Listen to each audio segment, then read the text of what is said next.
मैं इस देश का हनुमान हूँ और हिंदुस्तान मेरा राम है। बिहार की धरती पर पवन सिंह ने वो कर दिया जो आज तक कोई नहीं कर पाया। क्या खेसारी लाल यादव, क्या तेजस्वी यादव और क्या ही अखिलेश यादव। इस समय पूरे बिहार में सिर्फ चर्चा हो रही है पावर स्टार पवन सिंह की। पवन सिंह की रैली में जो भीड़ आई है अनुपम जी, अब उसे लेकर लोग कह रहे हैं कि बिहार में परिवर्तन होना, साथ ही छपरा में खेसारी लाल यादव की बड़ी हार होनी है। पहले निरहुआ, फिर मनोज तिवारी, अब सीधे सीधे पावर स्टार पवन सिंह को मोदी ने मैदान में उतार दिया है। देखिए, ये पवन सिंह के लिए एक अग्नि परीक्षा की घड़ी है। अग्नि परीक्षा की घड़ी कैसे है, और खेसारी लाल यादव के लिए भी। सारण का जो पूरा इलाका है और जिस इलाके पर उम्मीदवार बनाया गया खेसारी लाल यादव को, वहाँ दो वोटर बड़े काम के हैं। वो दोनों वोटर जिसकी तरफ जाते हैं वो जीत हार तय करते हैं। एक राजपूत वोटर और दूसरा यादव वोटर। इन्हीं दोनों से समीकरण बनते और बिगड़ते हैं। तो उस जगह पर चूंकि खेसारी लाल यादव खुद यादव कम्युनिटी से हैं, तो हो सकता है कि उनको उसका बहुत ज़बरदस्त फायदा मिले। लेकिन अब दूसरी कम्युनिटी की बात करते हैं जो है राजपूत। ठीक, तो राजपूत पवन सिंह खुद उसी कम्युनिटी से आते हैं और इसी वजह से पहली चीज़ कि उनको सारण भेजा गया। अब दूसरे पॉइंट को समझिए। खेसारी लाल यादव को भोजपुरी फिल्म इंडस्ट्री में या बिहार में ट्रेंडिंग स्टार के नाम से जाना जाता है। उनके गाने आते हैं, ट्रेंड करने लगते हैं। और पवन सिंह को पावर स्टार के नाम से जाना जाता है। दोनों में पहले से बहुत पुरानी राइवलरी है। तो इस हिसाब से देखेंगे तो बीजेपी को एक तुरुप का इक्का मिल गया है खेसारी लाल यादव के खिलाफ, जिसका बीजेपी ने एकदम एग्जैक्ट पॉइंट पर, एग्जैक्ट जगह पर इस्तेमाल कर दिया। वो पवन सिंह को खेसारी लाल यादव के खिलाफ चुनाव प्रचार में उतार कर। अब दोनों के रिश्ते हालांकि 2024 में बहुत सुधरे भी थे। 2024 में जब काराकाट से पवन सिंह निर्दलीय चुनाव लड़ रहे थे, तो खेसारी लाल यादव, मैंने आपको कहा ना शुरू में कि धर्म संकट है, खेसारी लाल यादव पवन सिंह के लिए चुनाव प्रचार करने गए थे, क्योंकि पवन सिंह निर्दलीय थे और खेसारी लाल यादव उनके लिए गए थे काराकाट में प्रचार करने के लिए। तो उस समय खेसारी लाल यादव भी कंफर्ट जोन में थे और पवन सिंह भी थे। अब दिक्कत यह है कि दोनों की पार्टियां बन गई हैं, मतलब दोनों अलग अलग पार्टी में हैं। तो जाहिर सी बात है, भोजपुरी स्टार होने के नाते भी कोई एक दूसरे को सपोर्ट नहीं कर सकता।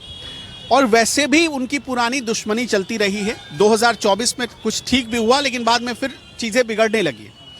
तो अब वो चीज़ें दिखने लगी हैं कहाँ पर, तो सारण में, छपरा की विधानसभा सीट पर। उस छपरा विधानसभा सीट में पवन सिंह को इन्हीं दो कारणों की वजह से भेजा गया। एक तो वो राजपूत वोटर को गोलबंद करेंगे, दूसरा उनके स्टारडम का बीजेपी इस्तेमाल करना चाहती है और चाहती है कि पवन सिंह के स्टारडम को दिनेश लाल, अब देखिए इसमें एक और दिलचस्प बात है, निरहुआ भी यादव हैं, तो उनका भी इस्तेमाल कर रही है बीजेपी। और कहाँ, खेसारी लाल यादव के खिलाफ। पहली जो बयानबाजी शुरू हुई थी, खेसारी लाल यादव ने एक बयान दिया था राम मंदिर के ऊपर। उनका एक पुराना बयान वायरल हुआ। उस पर सबसे पहला कमेंट किसने किया था? दिनेश लाल यादव निरहुआ ने। वो भी यादव, खेसारी लाल यादव भी यादव। तो दोनों मतलब इससे बीजेपी की कोशिश ये है कि यादव को सबसे पहले यादव के खिलाफ जो स्टारडम है उससे क्रॉस करो, उससे मतलब एक के स्टारडम को दूसरे स्टारडम से रोको। दूसरी कोशिश ये है कि हमने कम्युनिटी की तरह जाति के ऊपर फोकस करते हुए उसको हमें रोकना है। तो दिनेश लाल यादव पहला बीजेपी के लिए एक हथियार बने और दूसरे हथियार बन गए पवन सिंह। ऊपर से क्या है कि पहली बार आप देखेंगे पवन सिंह अभी चूंकि कुछ दिन पहले, करीब 1 महीने पहले ही पार्टी में आए, और पार्टी में आने के बाद पवन सिंह के बारे में चर्चा थी कि उनको आरा सीट से विधानसभा भेजा जाएगा। लेकिन उनकी पत्नी के साथ जो उनका पुराना विवाद चल रहा है अभी, वो फिर से निकल कर सामने आ गया। तो पवन सिंह को टिकट नहीं मिला और बाद में वो खुद ही बैकफुट पर आ गए कि मैं चुनाव लड़ने के लिए नहीं, कार्यकर्ता बनने आया हूँ, पार्टी की सेवा करूँगा। पवन सिंह खुद बैकफुट पर आ गए। उन्होंने चुनाव नहीं लड़ने का फैसला किया और पार्टी ने उनका पूरा समर्थन किया। लेकिन पहली बार पवन सिंह को इतना खुलकर किसी भी चुनावी मैदान में उतारा गया और उन्हें पार्टी, मतलब सोचिए कि पार्टी के स्टार प्रचारक के तौर पर उतारा गया है और वो प्रचार कर रहे हैं। और मंच पर जो उनका भाषण रहा, जिसको आप मैडन स्पीच कहिए बीजेपी की तरफ से, मैडन स्पीच इसलिए कि पार्टी के सिंबल पर पहली बार इतना जोरदार भाषण उन्होंने दिया है। और जो आप बता रहे हैं कि मैं हनुमान, मतलब वो हनुमान है भारत के, वो कहने की कोशिश कर रहे हैं, मैसेज देने की कोशिश कर रहे हैं, वो उसका एक मतलब जो खेसारी लाल ने पुराना जो दिया था, हाँ, वो सीधा सीधा खेसारी लाल यादव को बता रहे हैं कि देखो तुमने जो बयान दिया माफ़ करिए, उस बयान को ऐसे भी देखे, पब्लिक छपरा की ऐसे भी देखे। तो ये बड़ी सोची समझी चाल के तहत बीजेपी ने पवन सिंह को प्रचार करने के लिए सारण भेजा। और सिर्फ सारण ही नहीं, पवन सिंह का आना, देखिए पवन सिंह का आना बीजेपी को 2 इलाकों में, एक तो क्या मगध, दूसरा शाहाबाद, दोनों इलाकों में बहुत फायदा पहुंचा रहा है। और अब तीसरा इलाका आप देखेंगे तो सारण के क्षेत्र में भी बड़ा फायदा पहुंचा रहा है बीजेपी के लिए। शाहाबाद में वहां राजपूत वोटर ज़्यादा है, मगध के क्षेत्रों में राजपूत प्रभाव दिखता है और सारण के इलाकों में भी राजपूत प्रभाव दिखता है। और पवन सिंह खुद रहने वाले हैं शाहाबाद के, आरा जिला जो कि उस इलाके में आता है। तो इसका एक बहुत गहरा इम्पैक्ट पार्टी पर पड़ेगा और विरोधियों को नुकसान पहुंचेगा। ऊपर से सबसे जो बड़ा ब्रह्मास्त्र है पवन सिंह के पास, वो है उनका भोजपुरी का स्टारडम। भोजपुरी के अब तो उनके गाने इंटरनेशनल लेवल पर चलने लगे हैं। अखिलेश यादव आए, फैन हो गया है। अखिलेश यादव आए थे अनुपम जी कल इसी बिहार में, कह रहे थे छपरा में खेसारी लाल मंच पे कि मैंने तो भैया खेसारी तुम्हारी वजह से और लोगों के गाने सुनना भी बंद कर दिया, यानी समझ सकते हैं। देखिए, खेसारी लाल यादव और अखिलेश यादव का पुराना संबंध है। अखिलेश यादव लोगों को, दूसरी बात की फ्री में भी गाने बन जाते हैं समाजवादी पार्टी के, तो किसके सुनेंगे। अखिलेश यादव को आज से नहीं, खेसारी लाल यादव 2017 से सपोर्ट कर रहे हैं। 2017 से, 2017 में जो इलेक्शन हुआ था उसमें भी खेसारी लाल यादव गए थे अखिलेश के पास। 2022 में हुआ, 2021 से ही मुलाकात का सिलसिला चल रहा था और चर्चा ये थी कि खेसारी को उत्तर प्रदेश में लाएंगे अखिलेश यादव।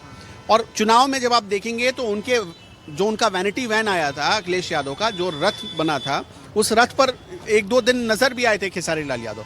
तो अखिलेश यादव से पुराना यादव वाला कनेक्शन है उनका, खेसारी लाल यादव का, इसलिए भी अखिलेश यादव बड़े उनके फैन हैं। अब वो गाने आप किसी के भी सुने, ये तो उसकी पर्सनल चॉइस होती है। वो खेसारी लाल यादव को ही सुन रहे थे, अच्छी बात है। खेसारी लाल यादव के गाने शायद अखिलेश यादव की नज़र में समाज को कुछ अच्छा संदेश देते हूँ। जैसे मैं 1-2 उदाहरण आपको बताना चाहता हूँ। खेसारी लाल यादव का एक गाना है लहंगा में मीटर, तो शायद अखिलेश यादव को लगता होगा कि हाँ, ये समाज के लिए एक अच्छा मैसेज है, इसलिए वो उनके गाने सुनते होंगे। अनुपम जी, एक तरफ ट्रेंडिंग स्टार कहे जाने वाले खेसारी लाल यादव, दूसरी तरफ पावर स्टार पवन सिंह।